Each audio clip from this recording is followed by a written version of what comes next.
Kalian tidak menandatanganinya. Senyuman di wajah lencana terbang perak itu menghilang dan digantikan oleh ekspresi tegas. Itu benar, kami tidak akan menandatanganinya. Kami tiga saudara laki-laki Ruan tidak akan pernah dimanipulasi oleh orang lain. Kata salah satu dari tiga bersaudara. Hehehe, sepertinya jika saya tidak melumpuhkan beberapa orang hari ini, Anda akan benar-benar berpikir bahwa saya tidak akan berani bersikap kejam. Yin Fei Zhang mencibir. Setelah mengatakan itu, lencana terbang berwarna perak memancarkan cahaya hijau dan sedikit niat membunuh yang dingin. Ketiga bersaudara itu berkumpul dan melihat lencana terbang perak itu dengan hati-hati. Bas, lencana terbang perak mulai bergerak. Cetakan telapak tangan biru dikirimkan ke salah satu dantian mereka.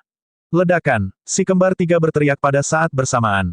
Aura di tubuh mereka sebenarnya terhubung satu sama lain. Aura mereka menyatu dengan mulus dan aura mereka meningkat tajam. Salah satu dari mereka melontarkan pukulan dan bertabrakan dengan telapak lencana terbang perak. Dengan ledakan keras, tubuh lencana terbang perak bergetar dan dia terlempar ke belakang. Si kembar tiga juga mundur beberapa langkah pada saat bersamaan. Kamu punya beberapa keterampilan. Wajah Yin Fei Zhang menjadi dingin. Dia tidak menyangka bahwa aura si kembar tiga akan mampu menggabungkan dan melawan keterampilan bela diri domainnya. Membunuh. Lencana terbang perak berteriak dan menyerang si kembar tiga lagi. Namun, si kembar tiga berdiri bersama dan bertukar beberapa gerakan dengan lencana terbang perak, namun hasilnya sama. Mereka berimbang, dan lencana terbang perak tidak bisa mengalahkan si kembar tiga sama sekali. Mata banyak orang berbinar. Pakar kebanggaan surga di benua Yuan sangat kuat dan telah mengembangkan teknik seni bela diri domain. Namun, jumlahnya terlalu banyak di benua di luar benua Yuan. Akan selalu ada beberapa favorit surga yang bisa bersaing dengan favorit surga setempat. Selama mereka bisa melawan pihak lain, mereka bisa melewatkan sumpah darah. Setelah lebih dari 10 gerakan, lencana terbang perak masih belum bisa menjatuhkan si kembar tiga. Wajahnya menjadi sangat dingin. Bas, sebuah kait perak muncul di tangan lencana terbang perak. Kait peraknya ditutupi paku dan terlihat sangat berbahaya. Senjata spiritual kaisar. Lencana terbang perak akhirnya menggunakan senjata spiritual kaisarnya. Ekspresi si kembar tiga sedikit berubah. Sebuah perisai muncul di tangan mereka pada saat bersamaan. Tiga perisai identik, dan semuanya adalah senjata spiritual raja. Bas, kait perak di tangan Yin Fei Zhang menyapu si kembar tiga, tapi salah satu dari mereka memblokirnya dengan perisai. Dentang, kait perak menyapu perisai, tapi perisai itu tidak bergerak sama sekali. Dentang, kait perak di tangan Yin Fei Zhang tersapu seperti kilat, langsung menyapu ratusan riak. Bahkan ruangannya pun memiliki sedikit riak. Kita harus tahu bahwa ini adalah benua Yuan, di mana ruangnya sangat stabil. Sangat sulit untuk membuka ruang tersebut. Untuk dapat menimbulkan riak di angkasa, orang dapat melihat betapa menakutkannya kekuatan itu. Namun, kait perak terus mengenai perisai, dan si kembar tiga tetap kokoh seperti gunung Tai. Pada akhirnya, bahkan perpaduan garis keturunan Yin Fei Zhang tidak dapat menembus pertahanan si kembar tiga. Ketiga bersaudara ini menarik. Lu Ming tersenyum tipis. Baiklah, aku sudah selesai. Pada saat ini, suara dingin terdengar, yang membuat hati Yin Fei Zhang bergetar. Dia menarik garis keturunannya dan berubah menjadi manusia dengan ekspresi jelek. Orang yang berbicara adalah Yin Feng. Sungguh sampah. Anda bahkan tidak bisa menghadapi semut di beberapa pulau Savage. Diam, Yin Feng melangkah maju dengan tangan di belakang punggung dan memarahi dengan dingin. Ekspresi Yin Fei Zhang berubah drastis. Dia memelototi si kembar tiga dan melangkah ke samping dengan kepala menunduk, bahkan tidak berani mengeluarkan suara. Apakah kamu akan menyerah dan dengan patuh menandatangani kontrak sumpah darah, atau kamu ingin aku melakukannya sendiri? Tatapan Yin Feng menyapu si kembar tiga. Kami bertiga tidak akan pernah menandatangani kontrak. Kami tidak akan dimanipulasi oleh orang lain. Paling buruknya, kita akan mati saja. Salah satu dari si kembar tiga berkata sementara dua lainnya mengangguk. Jika kamu ingin mati, aku akan memenuhi keinginanmu. Wajah Yin Feng menjadi dingin. Lapisan cahaya perak terpancar dari tubuhnya. Ototnya sedikit menonjol, dan domain perak menyebar. Ledakan, Yin Feng tiba-tiba menyerang. Tinjunya bersinar dengan cahaya perak saat dia melayangkan pukulan ke si kembar tiga. Ledakan teredam terdengar di udara. Blokir, si kembar tiga meraung. Berdebar, tinju perak Yin Feng mendarat di perisai, menyebabkannya bergetar hebat. Wajah si kembar tiga berubah dan mereka terpaksa mundur. Mereka bertiga mundur lebih dari selusin langkah sebelum mereka bisa menstabilkan diri. Sangat kuat, semua orang memandang Yin Feng dengan kaget dan tidak percaya. Kekuatan yang ditunjukkan oleh lencana terbang perak sudah cukup kuat. Favorit surga biasa pada level yang sama bahkan tidak dapat mengambil satu gerakan pun dari lencana terbang perak. Namun, si kembar tiga mampu menahan serangan Yin Fei Zhang. Tapi sekarang, si kembar tiga terpaksa mundur selusin langkah karena pukulan Yin Feng. Ini, tubuh roh bawaan. Hati Lu Ming tergerak. Tubuh fisik Yin Feng sebenarnya adalah tubuh roh. Yin Feng belum menembus tingkat kaisar dan hanya berada di tingkat seniman bela diri tertinggi. Dengan demikian, tubuh rohnya hanyalah tubuh roh bawaan.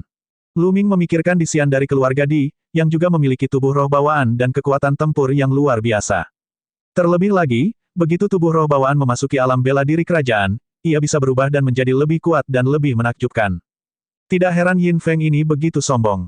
Dia memiliki tubuh roh bawaan. Tidak buruk, mampu menerima salah satu pukulanku tanpa terkalahkan, merupakan suatu kebanggaan bagi seseorang dari Pulau Savage yang memiliki pencapaian seperti itu. Tapi sekarang, saya hanya menggunakan 50% kekuatan saya. Mari kita lihat berapa banyak pukulan yang bisa kamu terima dariku. Yin Feng berkata dengan dingin dan melayangkan pukulan lagi. Tunggu, salah satu dari si kembar tiga meraung saat naga sejati muncul di atas kepala mereka. Ketiganya menggunakan fusi garis keturunan dan perisai mereka meluas dengan cepat, menutupi tubuh naga sejati. Berdebar, pukulan Yin Feng sekali lagi mendarat di perisai, menyebabkannya bergetar hebat. Dering gelombang suara yang menakutkan menyebar, menyebabkan wajah beberapa orang berubah drastis. Mereka sangat terkejut hingga hampir memuntahkan darah. Bang, bang, si kembar tiga mundur saat cakar naga mereka bergerak di tanah, membuat lubang besar di es. Jika ini adalah gugusan benua reruntuhan ilahi, tanah dalam radius 10.000 mil mungkin akan meledak. Naga sejati yang telah diubah oleh si kembar tiga bergetar dan hampir meledak. Apa? Wajah Yin Feng menjadi dingin ketika dia gagal menjatuhkan si kembar tiga dengan 2 pukulan berturut-turut. Dia merasa martabatnya ditantang. Sekarang giliranku untuk istirahat. Dia tiba-tiba meraung, dan sepasang sarung tangan perak muncul di tangannya. Tidak diragukan lagi, sarung tangan perak adalah senjata spiritual kaisar. Dengan senjata spiritual kaisarnya, Yin Feng menyerang lagi. Kali ini, si kembar tiga tidak lagi mampu menahan dampaknya. Perisai mereka terlempar, dan pembuluh darah mereka runtuh. Mereka kembali ke bentuk aslinya dan dikirim terbang. Mereka menabrak dinding lembah dan mengeluarkan seteguk darah. Kamu bisa bangga pada dirimu sendiri karena mampu menerima 3 pukulanku. Saya akan memberi Anda kesempatan untuk menandatangani kontrak terakhir. Yin Feng berkata acuh tak acuh dengan tangan di belakang punggungnya. Dia kemudian melihat ke arah Yin Feizang dan menegur, lanjutkan menandatangani. Ya, Yin Feizang membungkuk dan berjalan ke depan dengan kontrak sumpah darah di tangannya. Dia menatap salah satu pria itu dan memarahi, cepat dan tanda tangani. Pria itu tak punya pilihan selain menandatanganinya. Kemudian, beberapa orang lagi menandatangani kontrak sumpah darah. Dengan kontrak sumpah darah di tangan, Yin Feizang mendatangi Qiu Yingying dan Qiu Haoshan dan memarahi, cepat dan tanda tangani. Saya tidak akan menandatanganinya. Qiu Yingying menggigit bibir merahnya dan berkata, apa? Wajah Yin Feizang menjadi dingin. Wajah Yin Feng dingin dan matanya bersinar karena niat membunuh. Dia secara pribadi telah bergerak dan menunjukkan kekuatan tempurnya yang kuat. Sekarang masih ada yang tidak mau tanda tangan. Mereka sama sekali mengabaikannya. Jika Anda tidak menandatanganinya, tahukah Anda konsekuensinya? Lencana terbang perak berkata dengan dingin. Alam rahasia kedaulatan besar penuh dengan bahaya. Anda membuat kami menandatangani kontrak bahwa kami akan berada di bawah komando Anda di dunia rahasia kedaulatan yang besar. Kami akan menjadi bidak catur Anda. Ketika Anda menghadapi bahaya, Anda akan membiarkan kami pergi dulu dan Anda akan mendapat manfaatnya, bukan? Kata Qiu Yingying keras. Kata-katanya menyebabkan ekspresi banyak orang berubah drastis. Memang itulah yang terjadi. Jika Yin Feng dan yang lainnya berada dalam bahaya di alam rahasia Kaisar Agung dan mereka diminta membantu, mereka akan berada dalam bahaya besar. Pada saat itu, mereka bahkan tidak dapat mempertahankan hidup mereka, apalagi kesempatan. Beberapa orang yang menandatangani kontrak menjadi pucat. Apa yang baru saja Anda katakan? Kamu sedang mencari kematian. Teriak lencana terbang perak. Ini adalah rencana awal mereka. Mereka datang ke sini untuk mencari kambing hitam untuk bekerja bagi mereka di alam mistik. Dia tidak menyangka Qiu Yingying akan mengeksposnya secara langsung. Meskipun kekuatan tempurmu kuat, kami memiliki begitu banyak orang di sini. Jika kami bekerja sama, mengapa kami takut padamu? Petik 2. Juga, para senior lembah Dewa Naga telah memanggil kita dari jarak yang sangat jauh. Kami belum memasuki dunia rahasia Kaisar Agung. Saya tidak percaya Anda dapat melakukan apapun terhadap kami. Qiu Yingying berkata dengan keras. Kata-kata Qiu Yingying membuat wajah Yin Feng, Yin Feizang, dan 2 lainnya menjadi jelek. Betech, jangan kira aku tidak berani menyentuhmu. Kamu hanya seekor semut. Bahkan jika aku membunuhmu, apa yang bisa aku lakukan? Mati. Lencana terbang perak berteriak dengan marah, dan dia melemparkan telapak tangannya ke arah Qiu Yingying. Ekspresi Qiu Yingying berubah saat dia buru-buru mundur. Namun, lencana terbang perak itu sangat cepat, seperti sambaran petir hijau, dengan cepat meledak ke arah Qiu Yingying. Adik perempuan, tidak, teriak Qiu Hao. Dia ingin membantu tetapi sudah terlambat. Tiba-tiba, sesosok tubuh muncul di depan Qiu Yingying dan melayangkan pukulan. Bang! Pukulan sosok ini bertabrakan dengan telapak tangan lencana terbang perak, dan lencana terbang perak terpaksa mundur beberapa langkah. Lu Ming, saudara Lu, Qiu Yingying dan Qiu Hao berseru kaget. Sosok yang tiba-tiba muncul di depan Qiu Yingying secara alami adalah Lu Ming.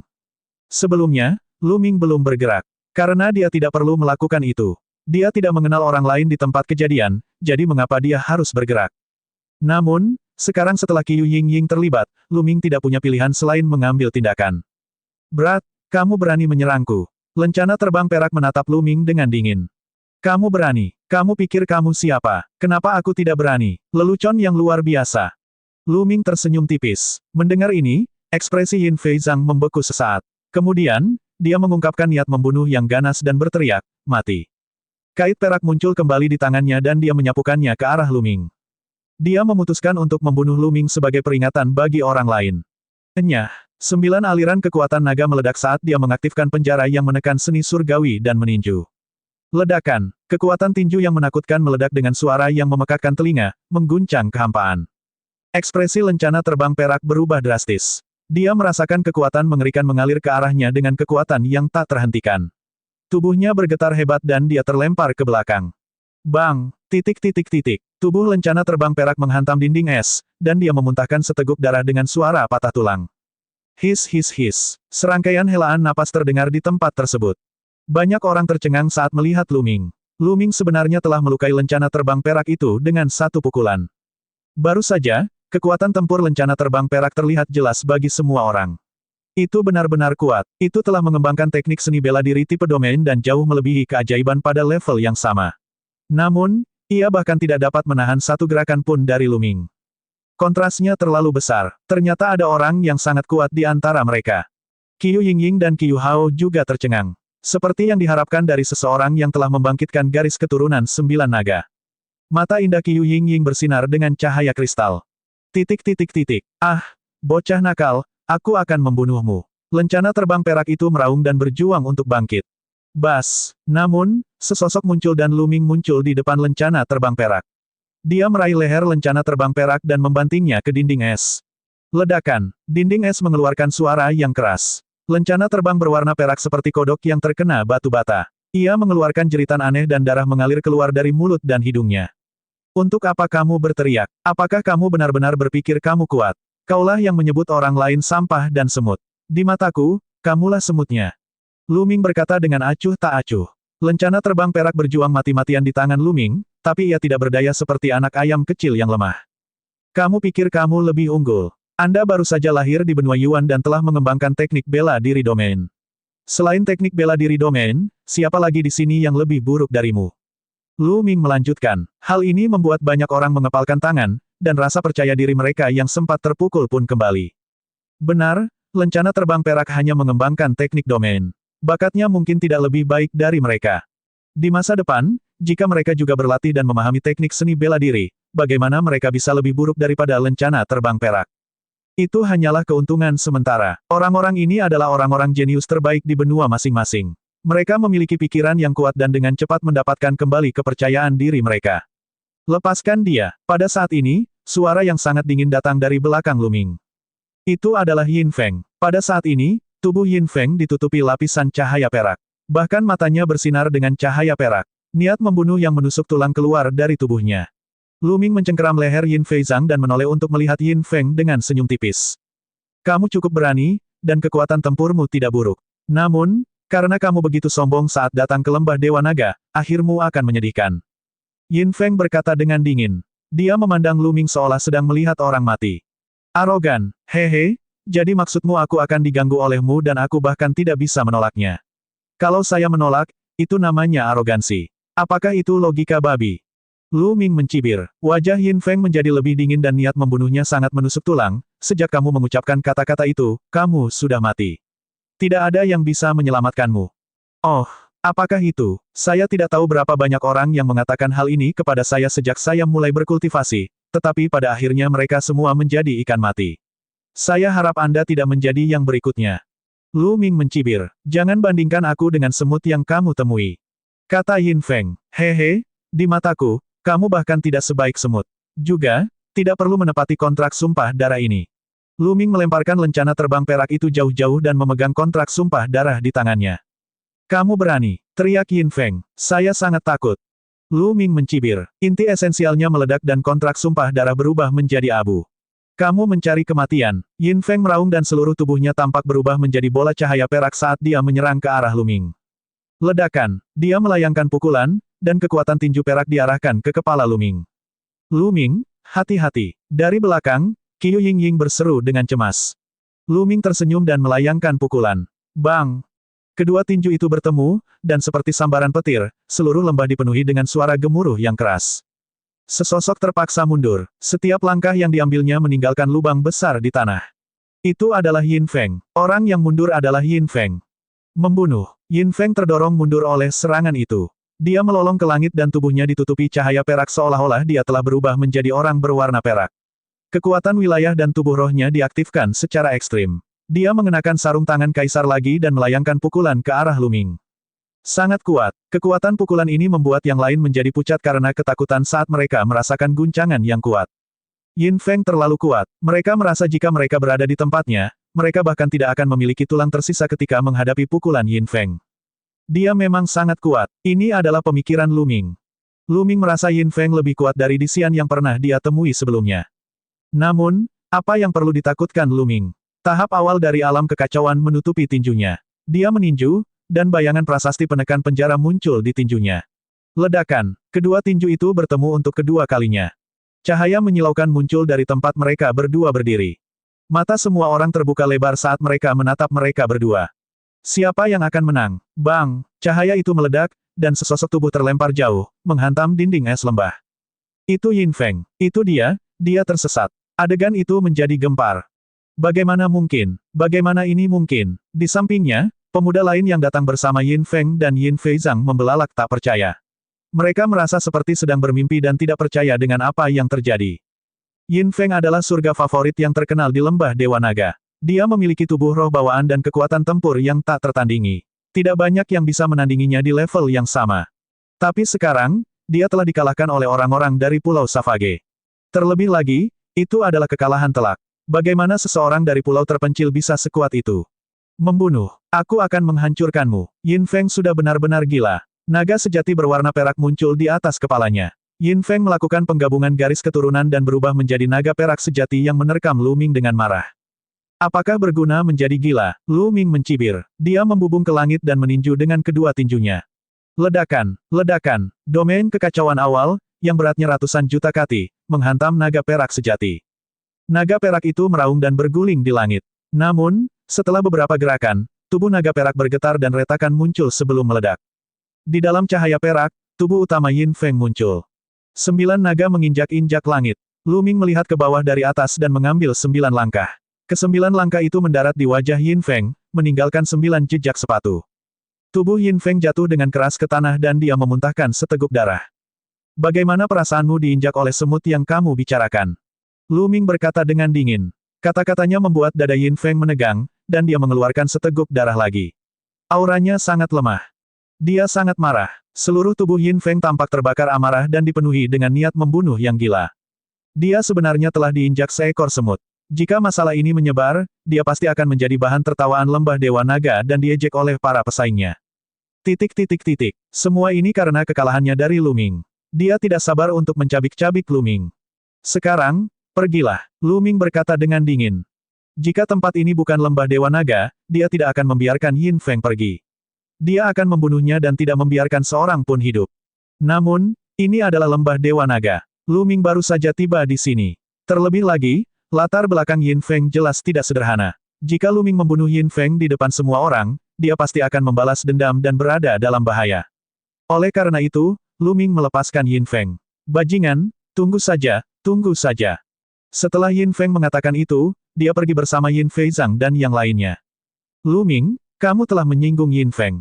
Aku khawatir dia akan membalas dendam padamu. Qiu Yingying berjalan mendekat dan berkata dengan cemas.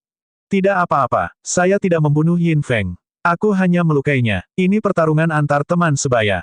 Para tetua tidak akan malu untuk membalas dendam. Mereka hanya akan membalas dendam antar teman. Saya akan lebih berhati-hati di antara teman-teman. Seharusnya baik-baik saja. Lu Ming tersenyum tipis. Haha, aku akhirnya baik-baik saja. Kontrak sumpah darah telah robek. Tak jauh dari situ terdengar suara tawa. Mereka yang telah menandatangani kontrak sumpah darah bahkan lebih gembira lagi. Karena kontrak sumpah darah telah dirobek oleh Lu Ming, tentu saja tidak ada pengaruhnya. Namun, ketika mereka melihat Lu Ming, ketakutan muncul di mata mereka. Tidak ada yang datang untuk berterima kasih padanya. Mereka memikirkan Yin Feng. Karena Lu Ming telah menyinggung Yin Feng pasti akan membalas dendam di masa depan. Jika mereka terlalu dekat dengan Lu Ming, mereka akan terlibat. Mata mereka berkedip dan mereka memilih untuk menjauh dari Lu Ming, kembali ke gua tempat tinggal masing-masing. Orang-orang ini benar-benar tidak tahu berterima kasih. Kata Qiu Yingying penuh kebencian. Lu Ming tersenyum dan tidak keberatan. Ini adalah sifat manusia. Lu Ming baru saja membantu mereka dan mencegah mereka diperbudak oleh Yin Feng. Mungkin, dia bisa menyelamatkan nyawa mereka di alam rahasia Kaisar Agung. Namun, orang-orang ini mengabaikan semua ini. Dibandingkan menghadapi balas dendam Yin Feng, mereka mengabaikan kebaikan Lu Ming dan memilih menjauh darinya. Manusia terkadang begitu realistis. Saudaraku, terima kasih atas bantuanmu. Pada saat ini, si kembar tiga berjalan mendekat dan salah satu dari mereka berterima kasih kepada Lu Ming. Dua lainnya menangkupkan tinju mereka. Tidak perlu bersikap sopan. Bolehkah saya tahu cara memanggil kalian bertiga? Lu Ming tersenyum. Lu Ming mengagumi karakter pantang menyerah si kembar tiga. Saya bosnya, dan nama saya Yuan Tian. Dia saudara laki-laki kedua, Yuan Di, dan saudara laki-laki kedua, Yuan Ren. Keduanya tidak dapat berbicara. Ruan Tian memperkenalkan, kamu tidak bisa bicara. Lu Ming, Qiu Yingying, Qiu Hao dan yang lainnya tercengang. Jarang sekali melihat pembangkit tenaga seni bela diri yang tidak dapat berbicara. Ini karena pusat kekuatan seni bela diri memiliki tubuh yang kuat dan memiliki kendali luar biasa atas tubuh mereka. Penyakit kronis manusia bukanlah masalah sama sekali bagi pusat kekuatan seni bela diri. Oleh karena itu, bisu agak tidak terbayangkan oleh pembangkit tenaga listrik Dao bela diri. Beberapa dari mereka mengobrol sebentar sebelum kembali ke gua tempat tinggal mereka. Saudara-saudara Ruan harus kembali dan menyembuhkan luka-luka mereka. Adapun Lu Ming, dia kembali ke gua tempat tinggalnya dan terus berkultivasi. Sekarang, bentuk embrio dari alam kekacauan semakin mendekati batasnya. Lu Ming percaya bahwa dia akan mampu berkultivasi hingga batasnya sebelum memasuki alam rahasia Kaisar Agung. Dengan begitu, dia bisa menerobos ke alam Kaisar dan mengambil inisiatif.